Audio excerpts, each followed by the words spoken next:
So I just read Grandma Gatewood's Walk by Ben Montgomery, and one conclusion that I had is there are many aspects of the southern states that have not changed in many decades.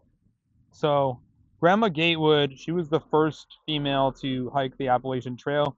She completed it in 1955, and it's 69 years since she accomplished that feat.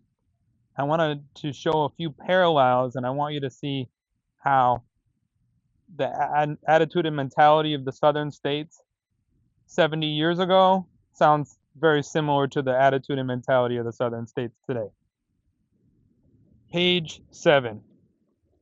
The members of the town knew the songs and the church hymnals without looking, and the difference between predestination and free will, and the recipe for corn liquor. They resisted government intervention. Page 8. The residents resisted government intervention, and when taxes grew unjust, they struck out with rakes, rebellion, and secrecy. Page 54.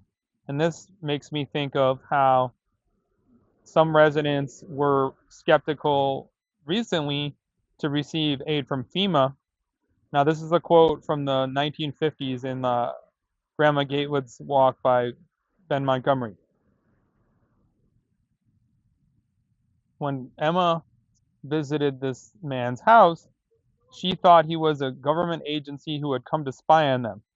He stayed inside with the door latched and asked her all sorts of crazy questions through the screen.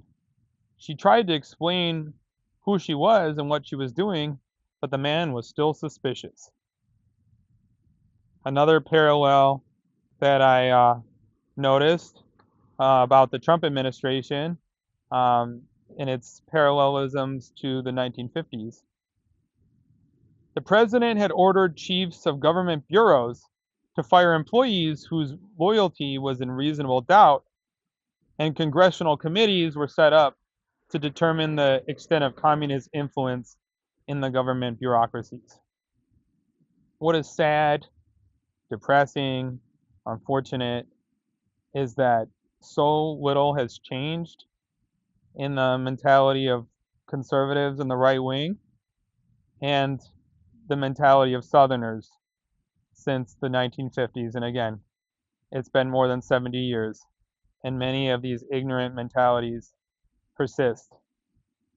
I would encourage you to read Grandma Gatewood's Walk by Ben Montgomery. I think that you'll see many more parallelisms between the 1950s Southern mentality and the mentality of Southerners today and the mentality of conservatives in the right wing today. I hope this was helpful.